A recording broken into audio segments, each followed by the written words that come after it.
Eu queria ler com você o Evangelho de Jesus, não o Evangelho de Mateus, porque Mateus não tem Evangelho. Quem tem Evangelho é Jesus, escrito por Mateus, capítulo 16. Só que hoje eu vou pedir uma coisa para você, que eu não deveria pedir, mas hoje eu tenho que pedir. Você não lê na sua Bíblia, você lê aqui o que vai estar aqui, porque eu vou ler esse texto na Bíblia, a Mensagem. Eu não sei se você já leu a tradução da Bíblia, a Mensagem. Alguém já leu na tradução bíblica, a Mensagem? A tradução bíblica, a Mensagem, é a tradução de um teólogo que morreu faz uns 2 anos, chamado Eugene Peterson. Ele pegou a Bíblia e não só traduziu na linguagem de hoje, mas ele também explica.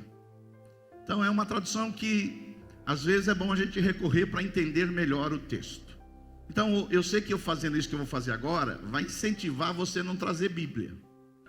Isso é ruim. Tem Bíblia, tem igreja na verdade, que hoje está dando um chocolate para quem traz Bíblia. Na minha época era assim, não trazer Bíblia na igreja. Os crentes eram conhecidos como apelido de Bíblia. E hoje os crentes não trazem nem Bíblia, não é? E hoje você está com o celular, eu não sei se você está lendo a Bíblia ou se você está no WhatsApp. Essa é a verdade, tá, né? Então, mas eu quero que hoje, mesmo eu desincentivando isso, porque eu vou ler aqui uma tradução que você não tem na sua Bíblia, mas que você pode abaixar, essa tradução também tem digital, não é? Eu quero ler na tradução de Eugene Peterson, a Mensagem. Hoje eu quero falar quem somos nós e quem nós podemos nos tornar. Porque domingo passado, quantos estavam aqui domingo passado? Eu não sei se você foi abençoado com a mensagem de Jó. Lá nós falamos de 2 perguntas, que são as 2 perguntas mais importantes que vamos viver aqui nessa terra, que são: quem é Deus e quem somos nós? Quem é Deus e quem somos nós? Quanto mais você estiver próximo da resposta dessas perguntas, mais você está caminhando para a maturidade espiritual. Quem é Deus e quem somos nós? E eu quero ler na tradução a Mensagem, que está lá em Mateus capítulo 16, verso 13. E gostaria que você não lesse na sua Bíblia, mas leia aqui na tela, porque vai ficar mais claro para você. E nesse texto, Jesus procura responder a pergunta: quem é Deus e quem somos nós? Então vamos lá. Mateus capítulo 16, verso 13, tradução a Mensagem. Quando chegou às vilas de Cesareia de Filipe, Jesus perguntou aos seus discípulos: o que o povo anda dizendo a respeito do Filho do Homem? Eles responderam: alguns pensam que é João o Batista, outros acham que é Elias, há quem pense que é Jeremias ou algum dos profetas. E ele insistiu: e vocês? Quem acham que eu sou? Simão Pedro declarou: tu és o Cristo, o Messias, o Filho do Deus vivo. Jesus afirmou: Deus o abençoe, Simão, filho de Jonas. Você não retirou a resposta dos livros e nem citou algum professor. Meu Pai no céu, o próprio Deus, revelou a você o segredo sobre quem sou de fato. Agora eu vou dizer quem você é de verdade, Simão. Você, Simão, você é Pedro, uma pedra. Essa é a pedra sobre a qual vou edificar a minha igreja. Uma igreja tão exuberante e tão cheia de energia que nem as portas do inferno serão capazes de obstruir o seu avanço. Quantos podem dizer glória a Deus? Hoje nós vamos falar quem nós somos e quem nós podemos nos tornar. Porque quem é Deus e quem sou eu são 2 respostas que você tem que procurar. Porque como alguém vai viver de uma maneira significativa se não sabe quem é Deus? Ninguém vai viver de uma maneira significativa e com propósito nessa terra, por mais dinheiro que tenha, influência, se não saber quem é Deus. Ninguém pode viver uma vida lúcida, sensata, se não souber quem é Ele mesmo. Essas são duas perguntas que eu espero que depois do culto de hoje você esteja mais próximo da resposta. Amém?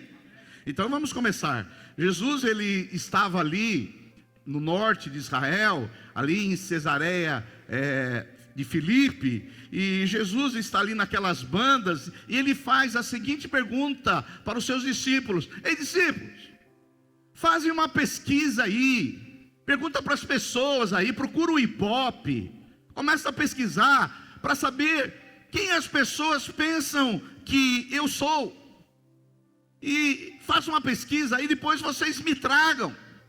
E quando Jesus, ele pede para que os discípulos respondam que as pessoas estão pensando que ele é que não é que Jesus está querendo saber quem ele é, porque Jesus sabia quem ele era. Não é porque Jesus está querendo derivar a sua identidade daquilo que as pessoas vão dizer. Jesus não está querendo verificar aquilo que as pessoas pensam sobre ele para ele definir quem ele é. Jesus sabe quem ele é o Filho de Deus. Agora Jesus queria saber se as pessoas de fato sabiam quem ele era. E aí os discípulos saem lá de porta em porta, fazem uma pesquisa e voltam e falam: Jesus, já nós fizemos uma pesquisa aí e a gente já tem uma ideia do que o povo pensa quem o Senhor é. E Jesus falou: o que eles pensam que eu sou? E a resposta você vai ver aí em João capítulo 16, e você vai ver que uns vão dizer: olha, uns dizem que tu és Elias. Outros vão dizer que o Senhor é Jeremias. Outros estão dizendo que o Senhor é um dos profetas. E aí Jesus ouve isso, e aí Jesus retruca e fala assim: tá bom, o povo está achando que eu sou Elias, Jeremias, ou um dos profetas. E vocês? Quem vocês acham que eu sou? E aí a Bíblia Sagrada diz que Pedro se aproxima de Jesus, falou: o Senhor não é Jeremias não, o Senhor não é Elias, o Senhor não é um profeta, tu és o Cristo, o Filho do Deus vivo. Talvez você não saiba, mas essa foi a maior revelação que o homem teve até então de quem era Deus. Hoje eu sei que você sabe muito mais do que eles, mas na época isso aí foi uma grande revelação de Pedro, a ponto de Jesus falou: olha Pedro, isso aí não foi professor que te ensinou não, isso aí não foi nos livros que você adquiriu em saber, isso aí foi o meu próprio Pai que está no céu que te revelou. Mas Jesus não para aí, porque Jesus, ele sabia quem ele era. E Jesus avança, e Jesus fala assim: olha, tu és Simão, filho de Barjonas. Mas eu quero dizer para você, você não foi criado para ser Simão. Eu quero dizer para você que daqui para frente você não vai ser mais Simão, você vai ser Pedro. Pedro significa você vai ser uma rocha, porque até agora você é Simão. Simão é uma cana, Simão é uma pessoa volúvel, Simão é uma pessoa de altos e baixos. Mas daqui para frente, já que você revelou quem eu sou, eu vou revelar quem Deus quer que você seja. Então, Jesus, em outras palavras, se eu pudesse traduzir, eu diria assim: olha, se você me revelou que eu sou Cristo, Filho do Deus vivo, eu quero dizer para você, Simão, eu sei quem você é. Eu sei que você é filho de Simão, filho de Jonas, algumas traduções diz Barjonas, mas eu sei quem você deveria ser. Eu sei quem você é, ou melhor dizendo, eu sei quem você tem sido. Eu sei quem você tem sido, e agora eu quero dizer, você tem sido até agora filho de Simão, cana, o filho de Jonas. Mas eu quero dizer para você, o plano de Deus para a sua vida não é que você seja Simão, uma cana, levado por ventos de doutrinas. O que eu quero para você é que você seja um Pedro. E aí Pedro revela quem Jesus é, o Filho de Deus, o Filho de Deus Altíssimo. Agora Jesus está dizendo: agora eu vou dizer para você quem Deus espera que você seja. Deus não quer que você seja um Simão. Deus quer que você seja Pedro. Então, não sei se você sabe, essa é a experiência cristã.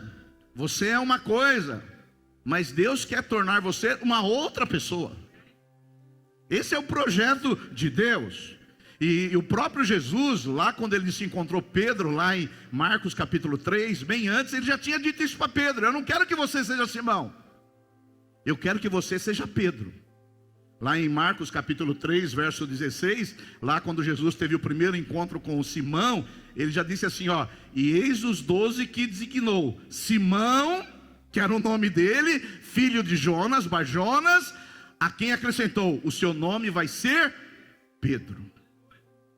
Então Jesus, nesse primeiro encontro, ele já tinha dito para Simão: eu não quero que você seja Simão. Por quê?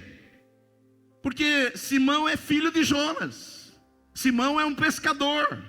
Simão é um homem do barco. Simão é um homem do povo. Simão é um homem que chamaríamos de um homem comum. Simão é um homem não destacado, sem influência nenhuma. Simão é um homem não identificado, particularizado no meio de uma multidão. Simão é o homem da praia. Tantos homens havia na praia, tantos homens num barco, como tantos homens que mexem na rede. Esse é Simão. Simão é pescador. Simão é um homem simples da Galileia.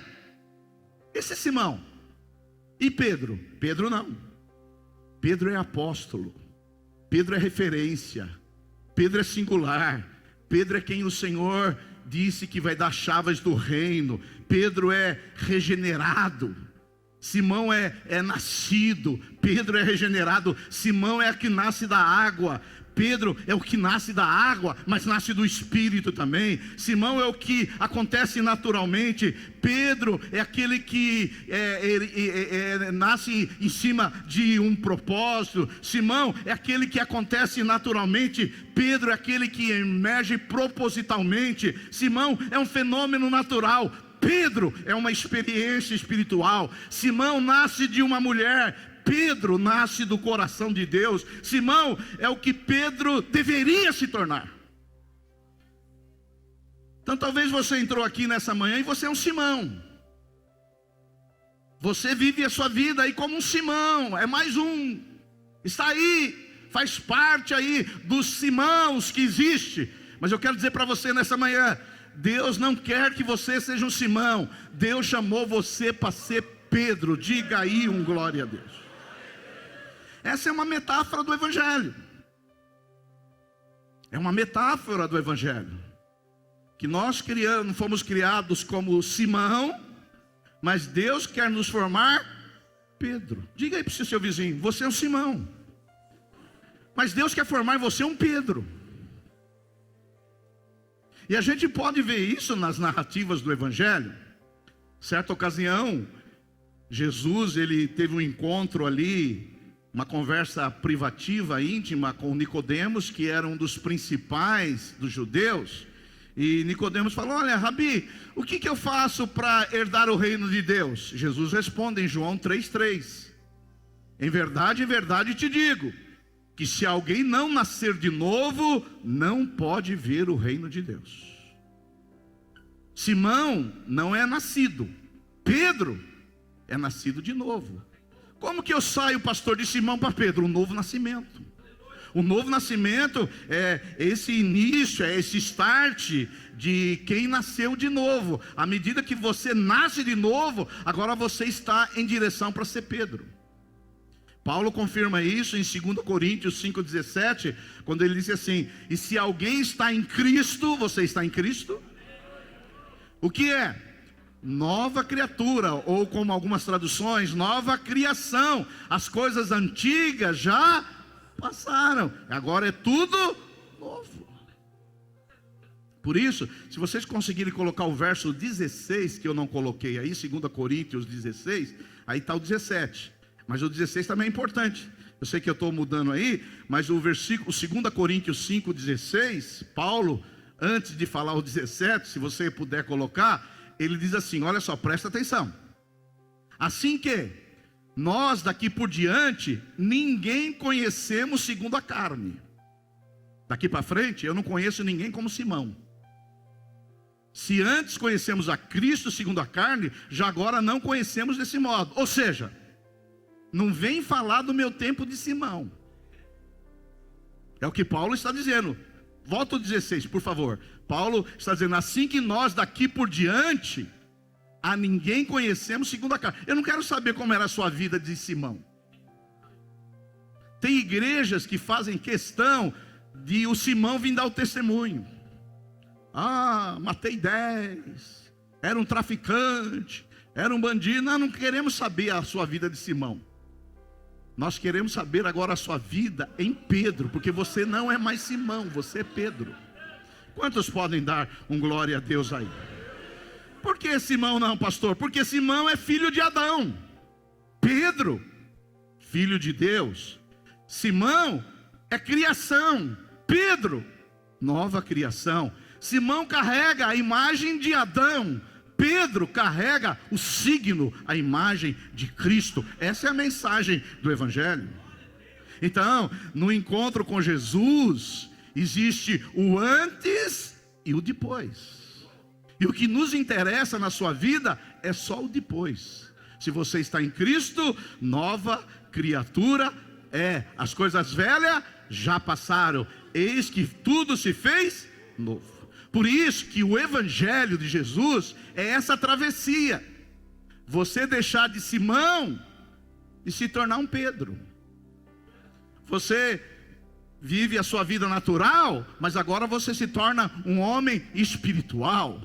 Você vive aquela vida como cana, inconstante, e agora você se torna uma pedra, uma pessoa fortalecida em Deus. Por isso que isso é uma revelação. Pedro, ele teve uma revelação. Tu és o Cristo, o Filho do Deus vivo. A revelação foi muito importante. Mas revelação sem transformação não tem muito valor. Tem pessoas que sabem que Jesus é o Filho de Deus, mas não foi transformada em nada. O Evangelho, a premissa do Evangelho é que o Evangelho transforma a minha vida de Simão para Pedro. Quantos podem dar um glória a Deus aí? Aleluia. Então, você já fez essa travessia? Você já nasceu de novo? Você já saiu dessa vida de Simão e agora você já teve essa revelação que Jesus é o Filho de Deus? Isso é maravilhoso, porque isso é fundamental. Porque quem não reconhecer Jesus como Senhor e Salvador está perdido. Mas se você já deu esse primeiro passo, é maravilhoso. Alguns conheceram Jesus aqui como Filho de Deus ainda jovem. Eu conheci com 19 anos. Mas graças a Deus pelos nossos filhos que conheceram mais novos ainda. Mas se você aqui é um velhinho de 90 e conheceu Jesus, glória a Deus, antes tarde do que nunca. Mas o Evangelho não é só novo nascimento. O Evangelho, nessa travessia de Simão e para Pedro, não é só um momento.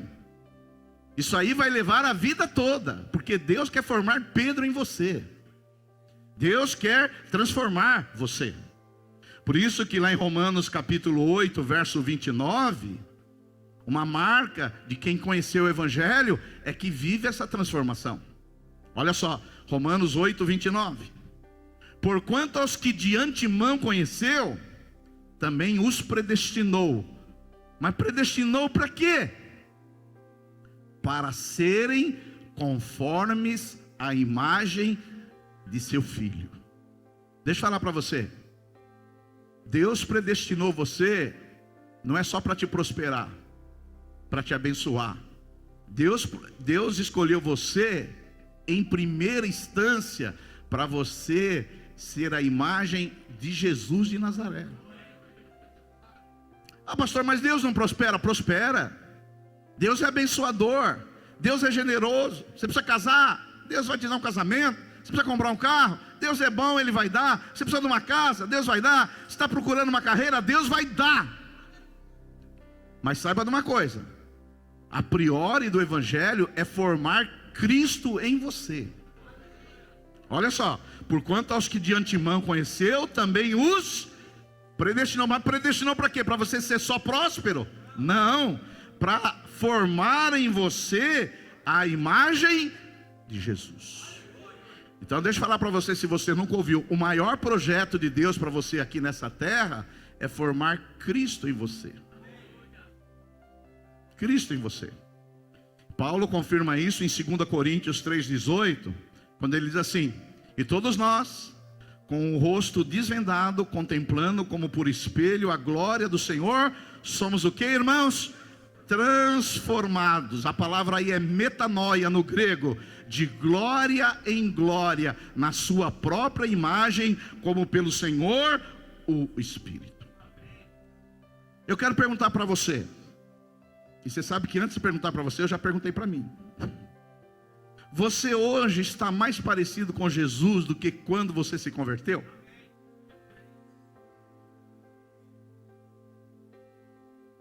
Essa é uma coisa importante. Porque cristianismo é transformação. Somos transformados de glória em glória. Eu não sei você, mas eu não estou contente daquela pessoa que eu sou. Melhorei? Você sabe, ou você melhora ou piora.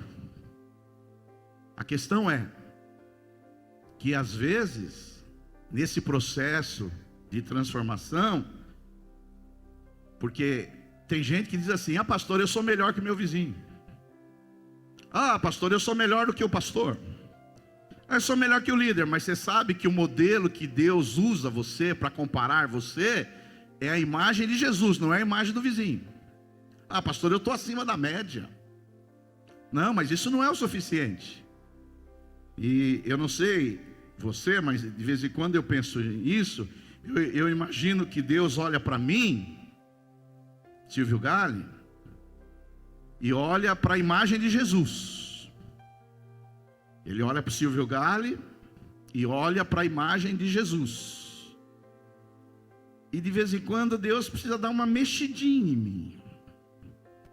E Ele quer dar uma mexidinha em mim nessa parte. Mas tem parte que eu não deixo Ele mexer. Então Ele quer formar essa imagem de Jesus em mim.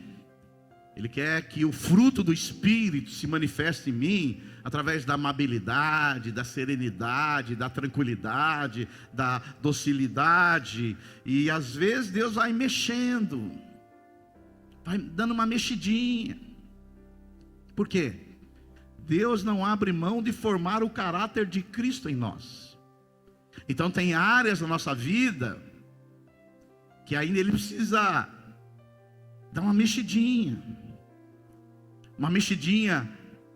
para transformar a maneira de pensar, transformar a maneira de sentir, transformar as minhas disposições de alma, transformar alguns desejos que eu tenho, transformar alguns impulsos que eu tenho, transformar algumas reações ainda que eu tenho, transformar algumas ambições ainda, transformar alguns sonhos, talvez transformar prioridades. Talvez Deus precisa dar uma mexidinha em você ainda.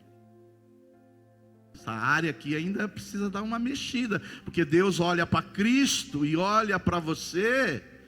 Essa área aqui ainda eu preciso dar um toque a mais, eu preciso dar uma mexidinha, porque você sabe que Deus é o oleiro e nós somos o barro. E às vezes ele precisa dar uma mexidinha, porque esse processo da gente se tornar de Simão para Pedro, isso vai levar a vida toda. O primeiro passo foi quando nós conhecemos Jesus, o Filho do Deus vivo, e aí começamos essa travessia, essa trajetória. Mas enquanto Deus não vê a imagem de Jesus em você, Ele vai mexer em você. Na quarta-feira, aqueles que virem na quarta-feira, deixa eu fazer propaganda do culto de quarta, abrir um parênteses. Eu vou falar sobre 3 ferramentas que Deus usa para mexer em você. Quarta-feira. Agora, você sabe, o nosso encontro com Jesus, ele não anula a nossa história. Nosso encontro com Jesus não anula a nossa história de vida. Não é porque eu era Simão, a minha história de Simão foi anulada. Porque Jesus não anula a nossa bagagem genética, o nosso encontro com Jesus. Muitas vezes Ele não anula a priori as nossas feridas, mas Ele vai nos curando. O nosso encontro com Jesus às vezes não anula no primeiro os traumas. E nós vamos nesse processo de transformação.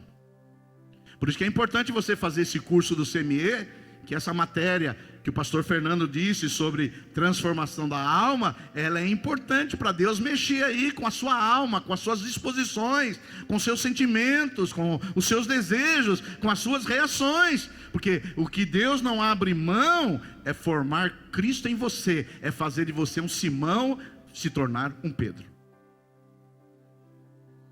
Porque caminhar com Jesus não é só um credo. Você sabe que tem igrejas que são apenas credais. Elas têm um credo. Creio em Deus Pai, creio em Deus Filho, creio na Virgem Maria. Elas têm um credo, mas não tem transformação de vida. Você vai conversar com alguns irmãos, eles sabem tudo de teologia. Você vai perguntar para ele do Gênesis ou Apocalipse, a pessoa fala: olha, já li tudo, já li a Bíblia várias vezes. Mas você vê que a vida dela não muda. E nós não queremos ser uma igreja apenas credal. O credo é importante, nós temos aquilo que cremos, mas nós queremos uma igreja onde as pessoas chegam e sejam transformadas pelo Evangelho de Cristo. O problema é que muitas vezes a pessoa tem o credo como Simão: tu és o Cristo, o Filho do Deus vivo, mas ainda elas continuam vivendo como Simão. Você vai conversar com ela, ela sabe tudo dos catecismos, ela sabe tudo de todas as doutrinas, ela quer saber se a igreja vai passar ou não a grande tribulação, se Jesus vai voltar em 2 momentos, é só um momento. Ela às vezes sabe de tudo, mas a vida dela não foi transformada. Aleluia. Porque Simão é aquele que tem o credo certo, mas ainda não foi transformado. Pedro tinha o credo certo, mas na hora que ele foi andar pelas águas, virou Simão. Um vacilo, uma crise de fé. A gente vive como Simão quando é necessário e aparece um soldado e a gente pega uma faca. Ah, pastor, mas eu nunca peguei uma faca. Você nunca pegou uma faca, mas no trânsito você fica xingando as pessoas aí. Então deixa eu traduzir mais perto para você entender. Você vive como Simão quando acredita em Jesus, mas vive de longe. Eu estava conversando com alguns pastores e tem muitas igrejas que não são credais, mas são ritualistas. O que é uma igreja ritualista? Para eles, vida cristã é só vir no culto. Eu conheço crentes, você deve conhecer, que tem pessoas que no culto cantam, adoram, glorificam: tu és o Cristo, o Filho do Deus vivo. Mas quando ela sai pela primeira porta da igreja, ela diz assim: agora deixa comigo, você não tem nada a ver com a minha vida não.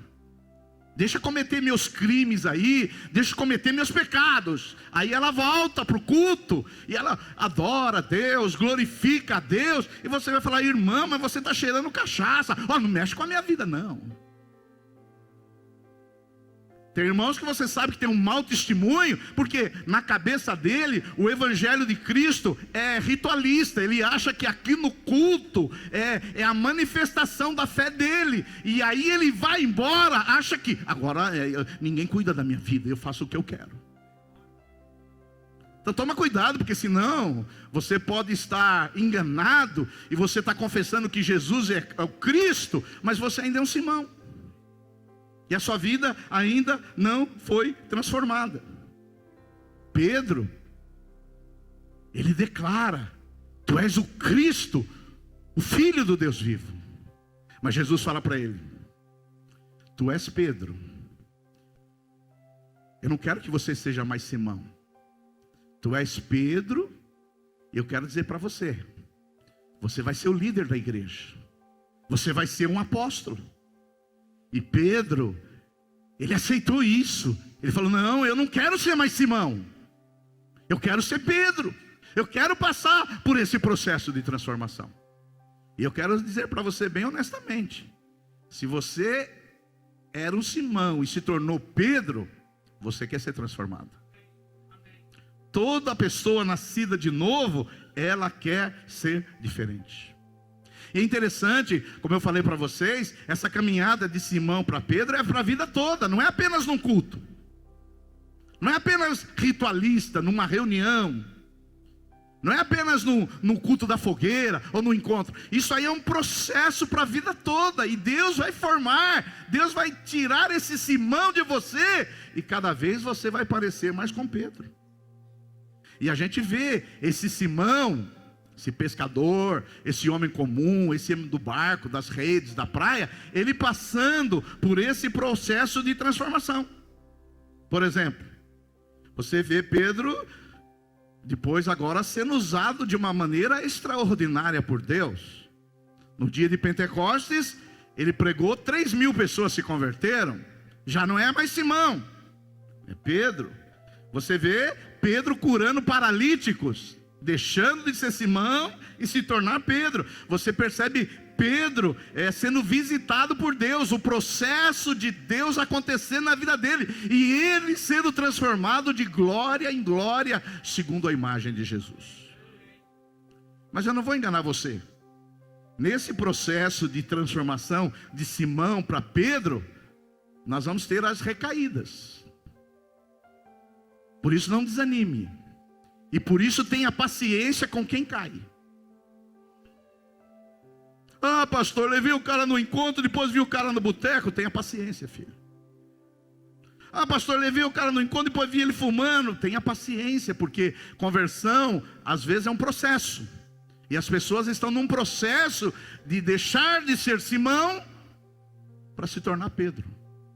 Por isso fala para o seu vizinho, tenha paciência comigo. Tenha paciência com a sua esposa.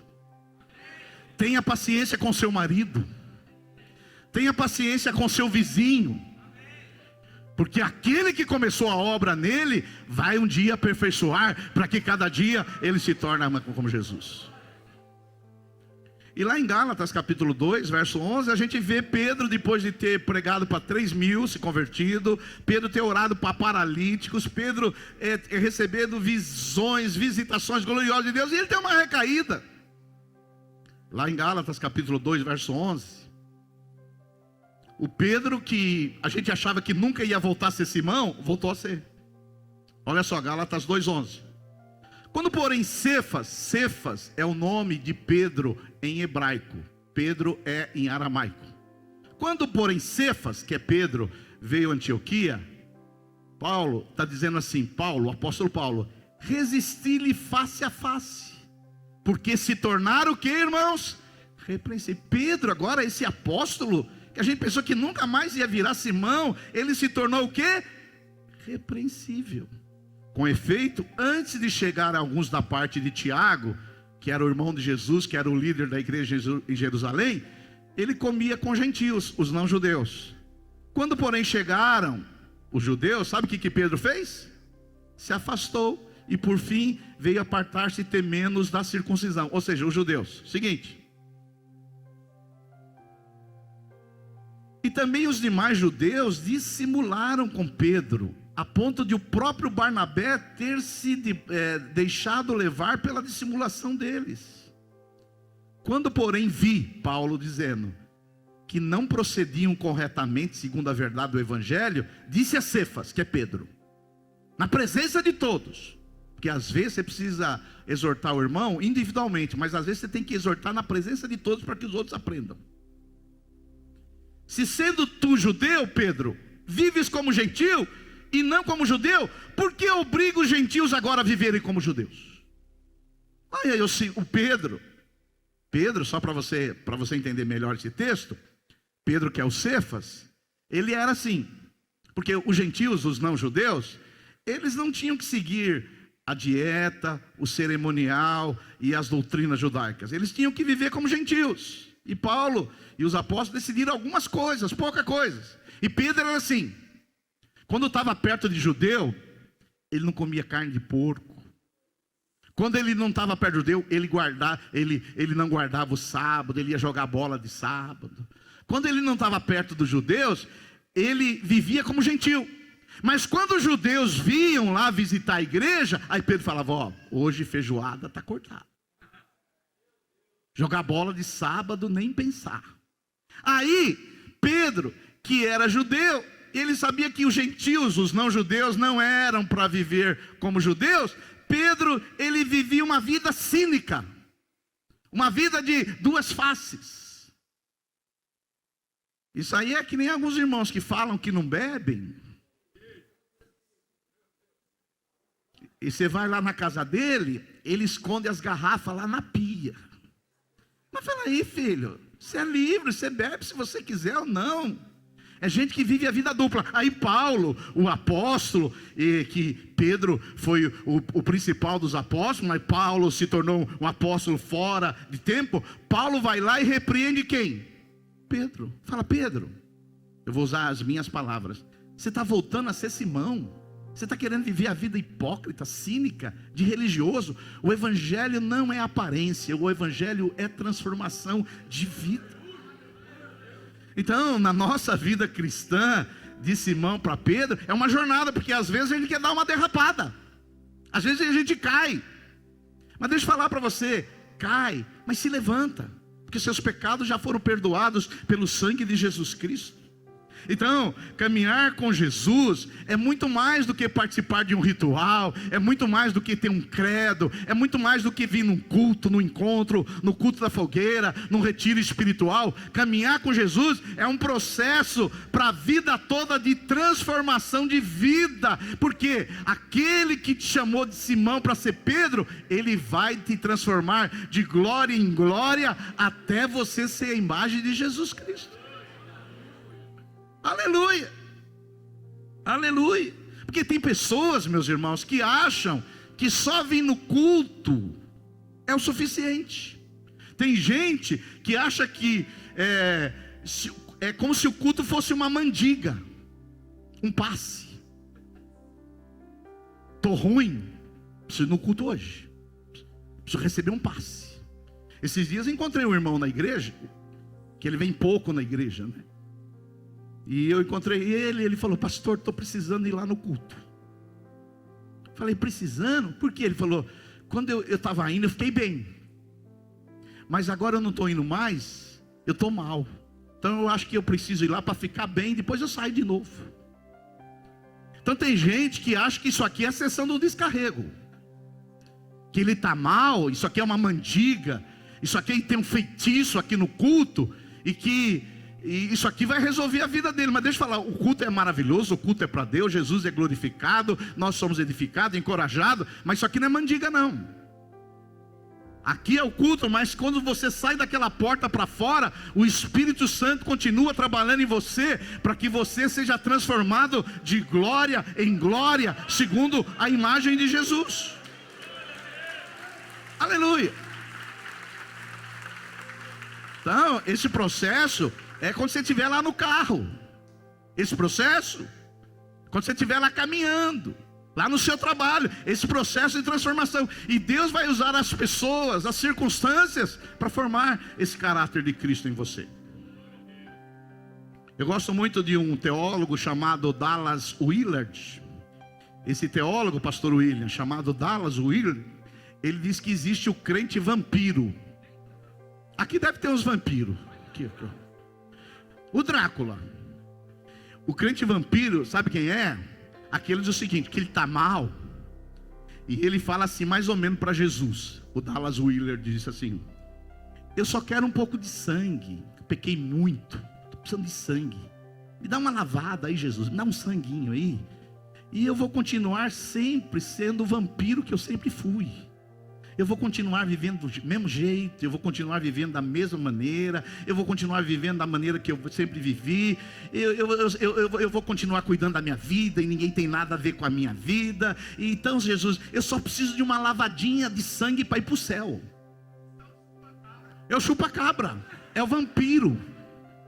Então, ele não está interessado num relacionamento com Jesus, numa caminhada com Jesus, num processo de transformação. Ele só quer um sanguezinho para ir lá no céu. E ele diz: Jesus, eu só preciso de uma lavada. Aí eu preciso de uma lavada, eu vou aí no mundão, me sujo, mas aí depois eu venho, dou mais uma sugada aqui, mais um sanguinho, uma lavada. E Jesus, a gente se encontra lá no céu, viu? Fala para o seu irmão: será que você é o crente vampiro?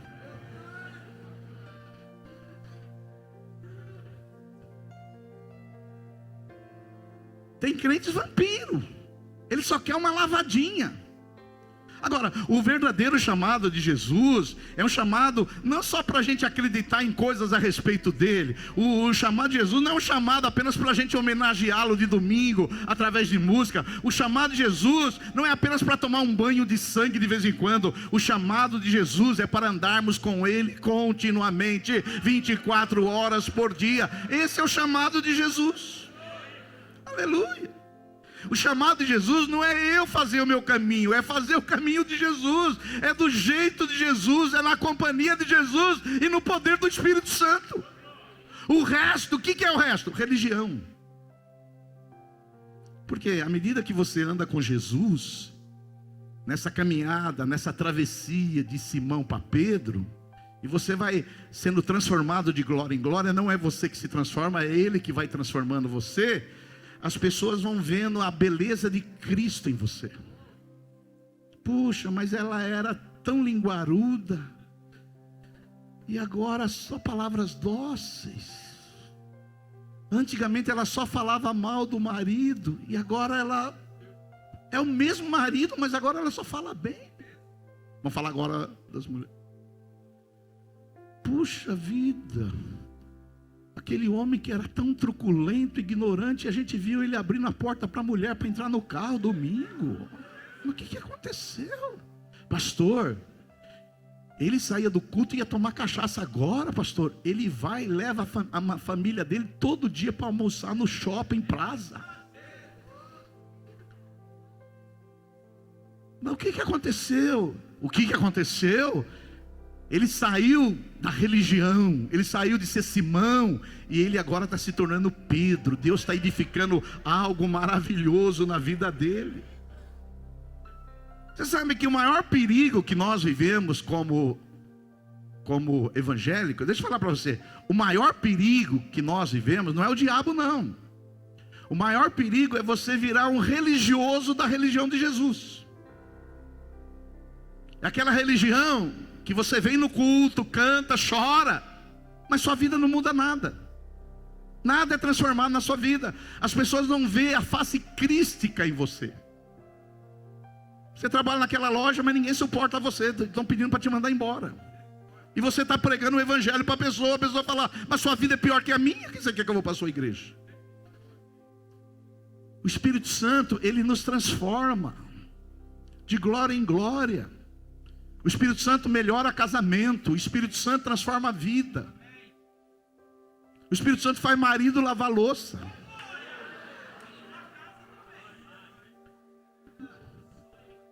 Deus criou você para ser a imagem do seu filho. Deus quer que você se pareça com Jesus. Alguém já disse que você se parece com Jesus? Se não, é um mau sinal. Você chega no lugar, a turma fala assim: você parece que é evangélico. Aí você fala: você viu alguma coisa de evangélico? Sim, um coque na cabeça. Eu percebi que você é evangélico. Mas é isso que perceberam que você é evangélico? Não, filho, o Espírito Santo muda o nosso interior. As pessoas vão vendo a doçura do Espírito em sua vida, a beleza de Cristo em sua vida. Pastor, mas essa imagem não foi distorcida pelo pecado? Claro que foi. Hoje nós somos mais parecidos com Adão do que com Cristo. Por causa do pecado, o pecado está nessa natureza que habita em nós, ele está em nós. Mas o processo de Deus é formar Cristo em você. Simão achava que só dizer que Jesus era o Filho de Deus era o suficiente. Mas aquilo era só o início de uma peregrinação, de uma caminhada de transformação. Deus mudou o nome de Simão para Pedro. Quem sabe Deus hoje quer colocar um novo nome em você. Deus mudou o nome de Abrão para Abraão. Deus mudou o nome de Saulo para Paulo. Deus mudou o nome de Jacó para Israel. Talvez seja ser conhecido como o truculento, como o ignorante, como violento, como o que grita na sua casa. Mas Deus quer mudar isso. E talvez hoje seja o dia de você falar: não vou ser mais Simão, eu quero ser Pedro. E as áreas que Deus precisa transformar na minha vida, Ele pode transformar. Eu às vezes fico me perguntando se tem muito de Simão em mim. Às vezes eu me pergunto, porque às vezes nós somos mais conhecidos pela face de Simão do que pela face de Cristo. Não estou dizendo que nós somos perfeitos e que uma hora ou outra nós não vamos voltar a ser Simão. Às vezes sim. Mas isso não pode ser algo o tempo todo na sua vida. Porque a vontade de Deus é nos transformar. E aí às vezes eu fico me perguntando: será que eu não sou mais filho da dona Iraci, do seu Júlio, do que filho de Deus? Será que eu não expresso mais esse negócio de puxar, né? Puxou para o pai, puxou para o vô, puxou para a mãe, puxou para a avó. Ah, eu percebo que isso aí você puxou para o seu pai. Será que as pessoas estão dizendo mais que eu puxei para o meu pai, para minha mãe, para o meu avô, do que eu puxei para Cristo? Nós temos que avaliar, porque senão às vezes você vai ficar numa igreja evangélica a vida inteira. Vai ficar 40 anos numa igreja evangélica, e o dia que você chegar lá nos portais da glória, porque quem vai entrar é Pedro. Aí você chega lá, o anjo fala: você tem cara de Simão. Você já pensou nisso? Olha, eu não sei você, meu irmão, eu quero encerrar com isso, e o pessoal do louvor pode subir. Se você ainda não fez essa travessia de Simão para Pedro, talvez seja hoje o dia de você fazer essa travessia. Mas se você já fez essa travessia de Simão para Pedro e já nasceu de novo, talvez tenha áreas na sua vida que Deus precisa dar uma mexida. Talvez Deus precisa dar uma mexida em alguns pensamentos que você tem ainda. Talvez Deus precisa dar uma mexida em algumas disposições ainda que você tem. Talvez Deus precisa dar uma mexida em algumas reações que você tem. Sabe aquelas reações que a mulher não pode fazer nenhuma coisa e você vira um saraiva, fica nervoso. Talvez Deus precisa dar uma mexida em você. Lembra do saraiva? Que ele ficava nervoso e... Talvez Deus precisa dar uma mexida em algumas falas suas. Esses dias eu vi uns crentes jogando bola falando palavrão. Filho não sei de quem. Falei, já ouviu? Estou falando de crente, eu não estou falando de ímpio não. Ímpio já é normal. Filho de Simão. Mas peraí, talvez Deus precisa dar uma mexida no seu vocabulário. Talvez Deus precisa dar uma mexida nos seus sonhos. Talvez Deus precisa dar uma mexida nas suas disposições. Eu sei onde Deus precisa dar uma mexida em mim. E talvez hoje Ele revela mais algumas ainda. Mas se você é aquela pessoa que já fez essa travessia de Simão para Pedro, fala: Senhor, obrigado porque eu não sou mais Simão, eu sou Pedro. Mas eu não quero ser Pedro. Eu quero ser conforme a imagem do seu Filho Jesus. Eu reconheço que isso precisa dar uma mexida em mim. Talvez a minha impaciência, talvez a minha brutalidade. Talvez tenha áreas que o Espírito Santo está falando com você agora. que o Senhor precisa mexer. O Senhor olha para você e olha para Cristo. O oleiro precisa dar um toquinho ali, dar uma mexidinha ali, porque Ele não abre mão de formar o caráter de Cristo em você. E aquele que começou a boa obra na sua vida, Ele vai aperfeiçoar até a volta de Jesus.